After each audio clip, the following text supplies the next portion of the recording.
Meus irmãos, boa noite, graça e paz. Que alegria é encontrá-los aqui nessa noite, que o bom Deus abençoe você, sustente a sua casa, a sua família, que o Todo-Poderoso continue abençoando essa comunidade. É muito bom estar aqui. A última vez que eu estive no nosso trabalho presbiteriano em Louveira, acho que foi em 2007, já faz tempo, na época do reverendo André Renato. Então, reverendo Cleiton, agradeço o convite, que o bom Deus continue te abençoando e prosperando o seu ministério. Eu quero convidá-los para a leitura do texto que vai servir para a nossa reflexão. O texto está localizado no Novo Testamento. Nós vamos ler Atos capítulo 21. Por favor, abra sua Bíblia no Novo Testamento, nesse que é o único livro histórico do Novo Testamento, o livro de Atos dos Apóstolos, escrito por Lucas. Atos capítulo 21, leremos os versos 7 a 9. Eu vou usar a versão revista e atualizada. Atos dos Apóstolos, capítulo 21, versos 7 a 9. Quanto a nós, concluindo a viagem de Tiro, chegamos a Ptolemaida, onde saudamos os irmãos, passando um dia com eles. No dia seguinte, partimos e fomos para Cesareia, e entrando na casa de Filipe, o evangelista, que era um dos 7, ficamos com ele. Tinha este 4 filhas donzelas que profetizavam. A história de Filipe, o evangelista, não termina com milagres, não termina com multidões, não termina com sinais, não termina com exorcismos. A história de Filipe termina com uma casa, termina com uma família. Não há discursos nesse texto, nem curas, nem sinais, só uma frase pequena, porém encantadora. Tinha 4 filhas donzelas que profetizavam. Coisa linda. As filhas de Filipe conheciam o Senhor, que o pai delas tanto anunciou. Quando nós pensamos em bons pais na Bíblia, nomes como Abraão ou José, pai de nosso Senhor Jesus Cristo, costumam vir à nossa mente. Contudo, nesse pequeno trecho do livro de Atos dos Apóstolos, encontramos Filipe, denominado aqui, e somente aqui, de o evangelista, como um exemplo discreto, porém muito bem sucedido de paternidade. E eu quero meditar com vocês a respeito de Filipe, de seu procedimento, de sua conduta e desse trecho que nós acabamos de ler. O texto que lemos encontra-se numa divisão do livro de Atos dos Apóstolos, dedicada à 3ª viagem missionária do apóstolo Paulo. Após deixar a cidade de Tiro, Paulo chegou a Ptolemaida, onde prosseguiu durante todo um dia com os irmãos. Dali, Paulo viajou direto para a cidade de Cesareia, situada a 64 quilômetros ao sul. A magnífica cidade de Cesareia foi construída por Herodes, denominado de O Grande, nos moldes de uma cidade romana. Essa cidade foi construída em 22 a.C. O nome da cidade foi uma homenagem a Augusto César, o fundador do Império Romano e seu primeiro imperador. Chegando em Cesareia, Paulo e seus companheiros foram para a casa de Filipe, o evangelista, que era um dos 7, e ficaram com ele. A fim de entendermos essa passagem, nós precisamos responder a algumas perguntas, quais sejam: quem foi Filipe?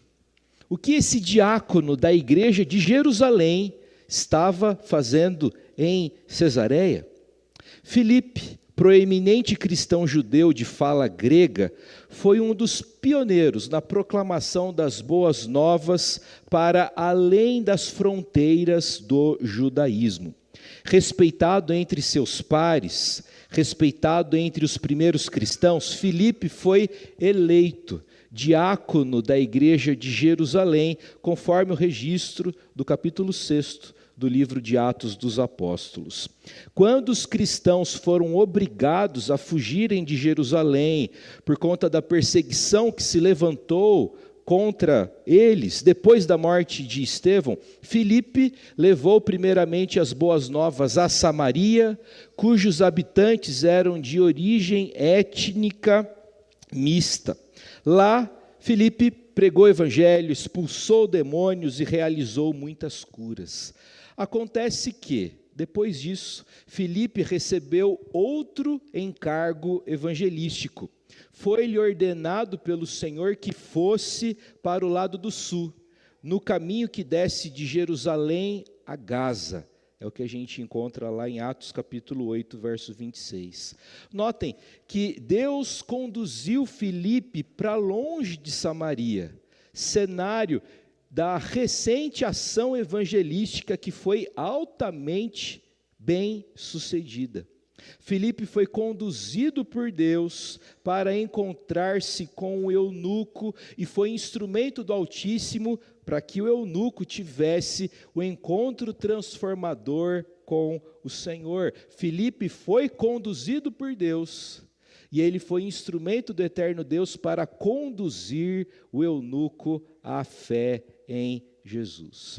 Após conduzir o eunuco à fé em Cristo, Deus conduziu Filipe para Azoto e a partir dali ele evangelizou, de acordo com Atos 8:40, todas as cidades até chegar a Cesareia. Ou seja, Lucas dá a entender que Filipe foi pregando o evangelho. Por onde ele passou, ele anunciou o evangelho de nosso Senhor. Ele saiu evangelizando toda a região da costa da Fenícia até alcançar a cidade de Cesareia, onde fixou residência. Filipe anunciou Jesus por onde passou, ou seja, ele foi de fato um grande evangelista. Filipe foi uma bênção fora de casa. E ele foi também uma grande bênção dentro de casa. Ele evangelizou os samaritanos, ele evangelizou os eunucos, mas de acordo com o texto que lemos, ele evangelizou as suas filhas. Eu quero ser assim também. Eu quero ser uma bênção fora de casa, mas também quero ser uma bênção dentro de casa, junto à minha esposa, junto aos meus filhos. E é sobre isso que eu quero conversar com vocês nessa noite. Princípios para você ser uma bênção fora e dentro de casa. O primeiro princípio que a gente aprende com essa passagem tão curiosa do Novo Testamento é o princípio da evangelização. Veja lá o verso 8. E entrando na casa de Filipe, o evangelista. Filipe é chamado de o evangelista apenas aqui. Aliás, a palavra grega traduzida por evangelista ocorre apenas 3 vezes no Novo Testamento. Aqui, Atos 21, também em Efésios capítulo 4, verso 11, onde lemos: e ele mesmo concedeu uns para apóstolos, outros para profetas, outros para evangelistas e outros para pastores e mestres. E a terceira ocorrência dessa palavra é lá em 2 Timóteo 4,5, onde lemos: tu, porém, se sobra em todas as coisas, suporta as aflições, faz o trabalho de um evangelista, cumpre cabalmente o teu ministério. Filipe não foi chamado de o evangelista por acaso. O diácono Filipe não foi chamado de o evangelista apenas para ser diferenciado do apóstolo Filipe. Filipe foi chamado de o evangelista por conta do seu compromisso com a pregação, por conta de seu zelo evangelístico. Ele, de fato, comunicou o evangelho às pessoas com quem ele conviveu. E nós devemos proceder da mesma forma. também devemos comunicar o Evangelho àqueles que nos cercam. Quando você recebe uma boa notícia, você compartilha isso, não é verdade? Então, por exemplo, leite integral a R$ 3,50. O que você vai fazer? Você vai compartilhar isso no grupo do WhatsApp lá da família. Olha, vai lá, compra litro de leite por R$ 3,50, etanol a R$ 2,99. São exemplos que, infelizmente, são irreais, né? O meu ponto é que a gente compartilha boas notícias. Ora, se você compartilha o preço do leite mais barato, o preço do etanol mais barato, por que você não compartilha a salvação de Jesus Cristo? Nós devemos anunciar o Evangelho àqueles que nos cercam. Compartilhando com vocês a frase de Johannes Blau, um teólogo que tratou sobre a questão missionária. Blau afirmou o seguinte: quem quer que tenha visto a Cristo não pode deixar de ver o mundo. Ou a igreja é testemunha de Cristo no mundo, ou não será a igreja obediente a Cristo. Nós precisamos anunciar o Evangelho àqueles que estão à nossa volta. O segundo princípio para ser bênção fora e dentro de casa é o princípio do perdão. E entrando na casa de Filipe, o evangelista, que era um dos 7. Lucas, o competente autor do livro de Atos dos Apóstolos, fez questão de registrar que Filipe era um dos 7.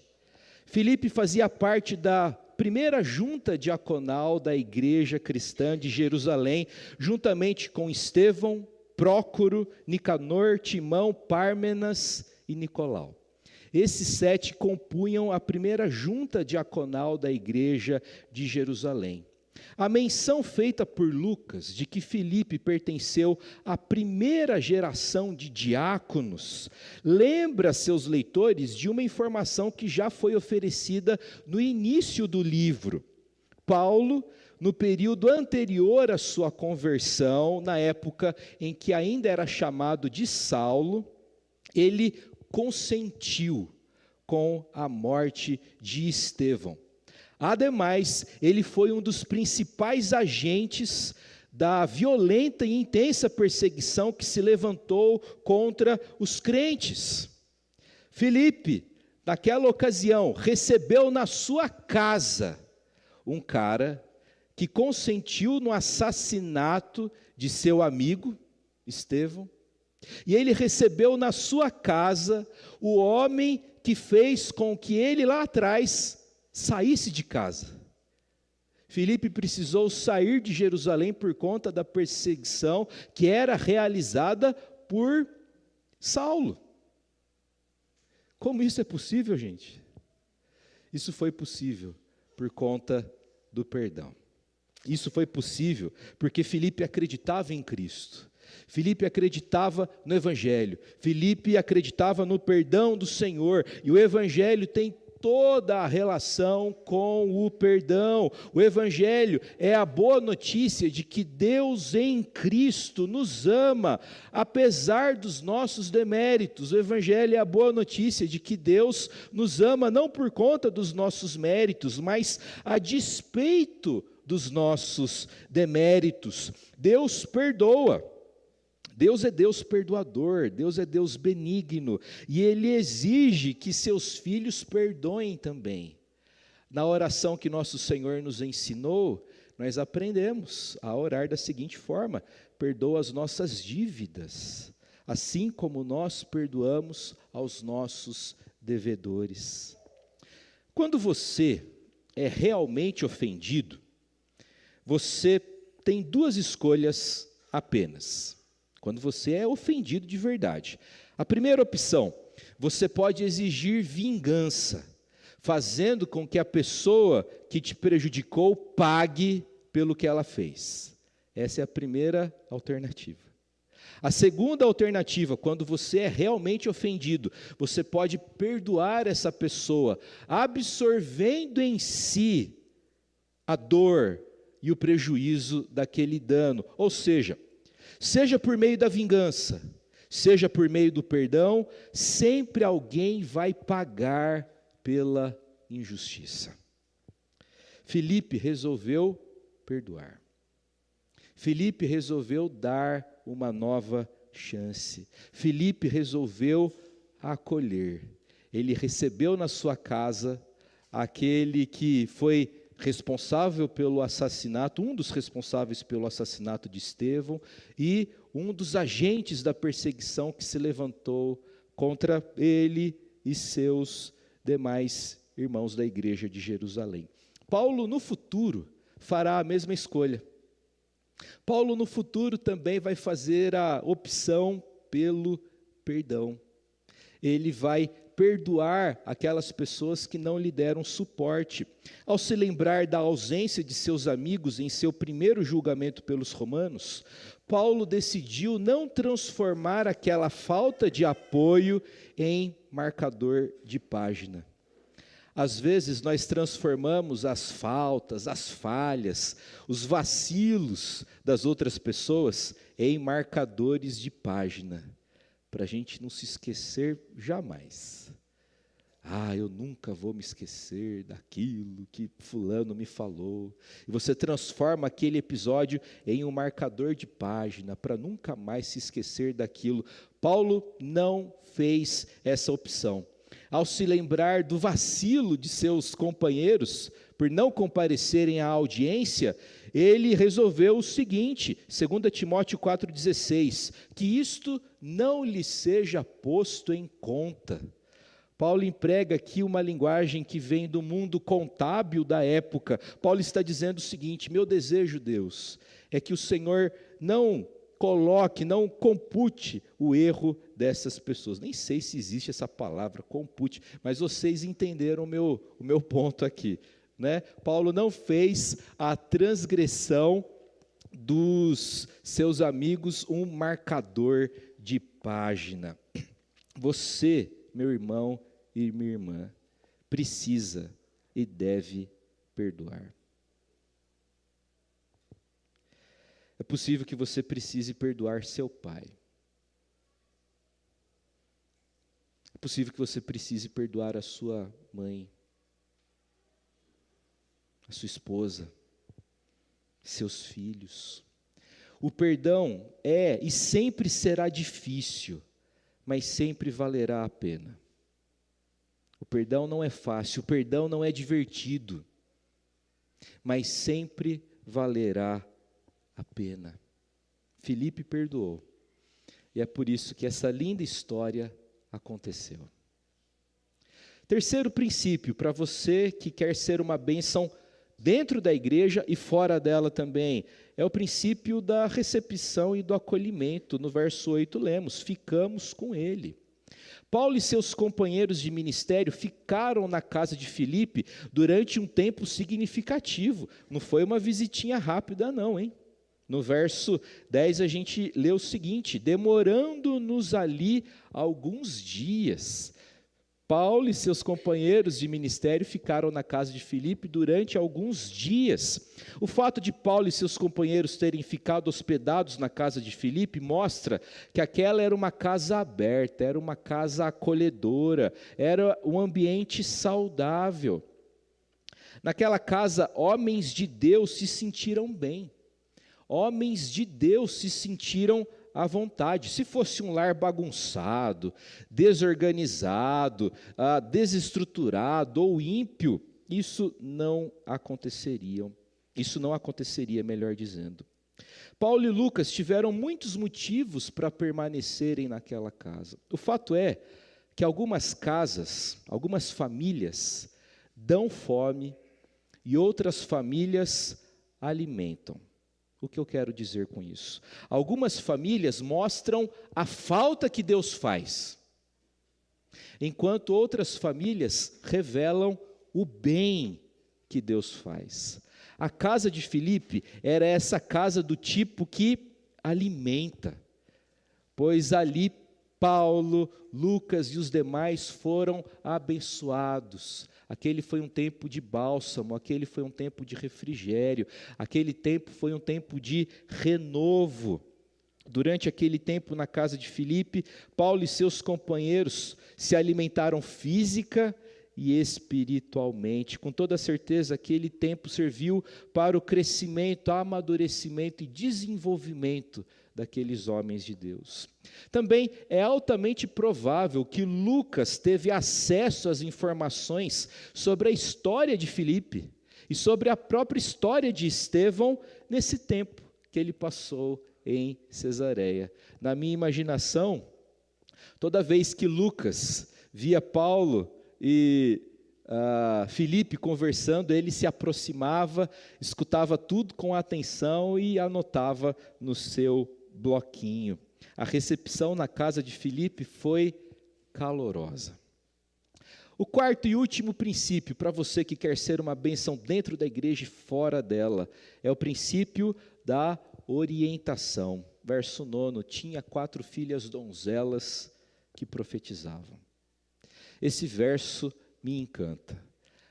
Aliás, é curioso isso, como que no nosso contato com a Escritura, a gente descobre coisas maravilhosas, tesouros maravilhosos. Eu preparei uma série lá na igreja sobre Filipe, e esse cara me encantou.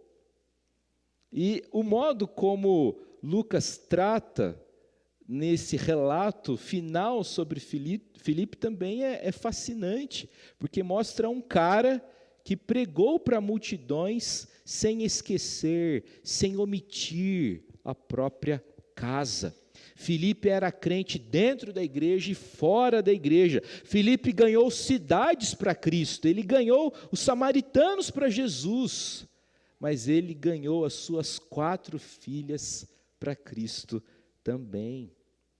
Muitos filhos de crentes se desviam da igreja por verem pais que são incoerentes, que são uma coisa na igreja e outra coisa completamente diferente fora dela. O texto indica que as filhas de Filipe eram virgens, indicativo de pureza e valores firmes.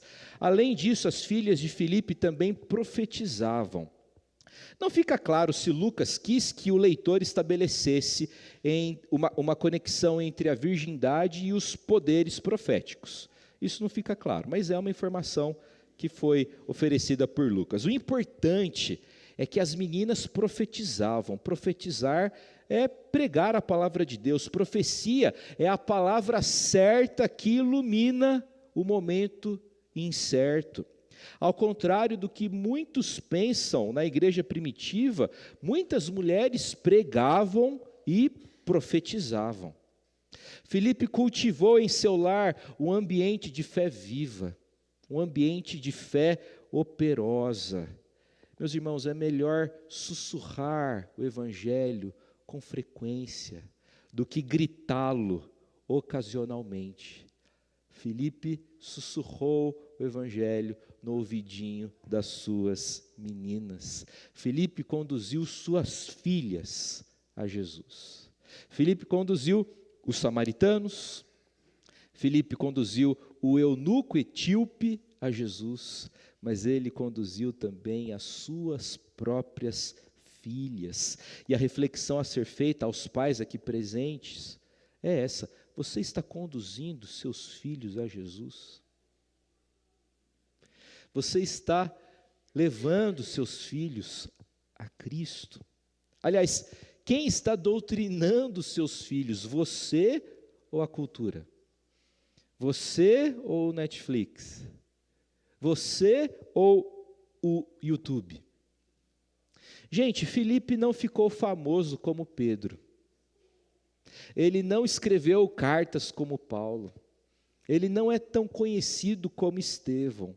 Mas ele criou 4 meninas que acreditavam em Jesus. E isso basta. Isso é suficiente. Uma vez que a santidade mais profunda muitas vezes se revela no cotidiano. Em jantares simples, em rotinas fiéis, em famílias que crescem juntas na fé. Hoje conversamos sobre princípios para sermos bênção fora e dentro de casa. Evangelização, perdão, recepção, orientação. Eu quero concluir essa breve reflexão com 4 aplicações. A primeira delas é a seguinte: evangelize como estilo de vida, não como evento isolado. Evangelização, gente, não é programação, tá? Evangelização é estilo de vida. Filipe não pregava apenas em ocasiões especiais. Ele pregou o evangelho por onde passou. Se ele estava em Jerusalém, ele pregava o evangelho. Foi para Samaria, pregou o evangelho. Deus o levou àquela estrada até Gaza, pregou o evangelho. E foi pregando o evangelho até alcançar a cidade de Cesareia. Como Filipe, viva para anunciar o que o seu Senhor fez por você. Segunda aplicação, pratique o perdão que reconcilia. Não sei se você sabe, mas existem diferentes tipos de perdão. Tem, por exemplo, o perdão que perdoa e que se distancia. Olha, está tudo perdoado, viu, Mateus? Mas eu não quero mais ver a sua cara na minha frente. Tem esse tipo de perdão. Tem também o perdão da safadeza. Tem o perdão da esperteza, que perdoa hoje para ter o direito de fazer a mesma coisa errada amanhã. Essas coisas não são perdão de verdade, né? Porque o perdão de verdade, o perdão bíblico, é aquele que perdoa e esquece. É aquele que perdoa e acolhe. Filipe recebeu em sua casa um cara que lá atrás participou do assassinato de seu amigo e que foi um dos motivos pelos quais ele precisou sair às pressas de Jerusalém. Pergunte-se: existe alguém que eu ainda mantenho afastado de mim por conta de mágoa? Minha casa é um lugar de reconciliação ou um lugar de ressentimento? O que tem mais na sua casa? Reconciliação ou ressentimento? Minha casa é um lugar de perdão ou de amargura? Na vida, nós temos 2 escolhas. Ou nós amadurecemos ou nós amargamos. Ou o erro dos outros nos torna amargos, ou a gente amadurece com aquilo. A minha expectativa é que você amadureça. Não amargue, não. Não faça essa escolha. Terceira aplicação: abra sua casa como lugar de acolhimento e edificação. O lar de Filipe foi um refúgio para missionários. Pergunte-se: a minha casa alimenta espiritualmente quem entra nela? A minha família é uma família que mostra a falta que Deus faz ou o bem que o Senhor faz? Em quarto lugar, a quarta e última aplicação: instrua sua família no caminho do Senhor. Filipe evangelizou cidades, evangelizou suas filhas. Uma atividade não exclui a outra. Que o bom Deus abençoe você e a sua casa. Que o bom Deus abençoe os pais dessa igreja, as mamães da igreja, os filhos da igreja, enfim, que as famílias sejam abençoadas e fortalecidas pelo Senhor para a sua glória. Eu quero convidá-lo a fechar os seus olhos. Deus falou conosco através da Escritura. É hora de nós respondermos à palavra. E o nome que a Bíblia dá, a resposta que nós damos à palavra de Deus é oração. A resposta que damos à palavra de Deus é oração. Eu convido você a responder nesse momento à palavra do Senhor. Faça oração.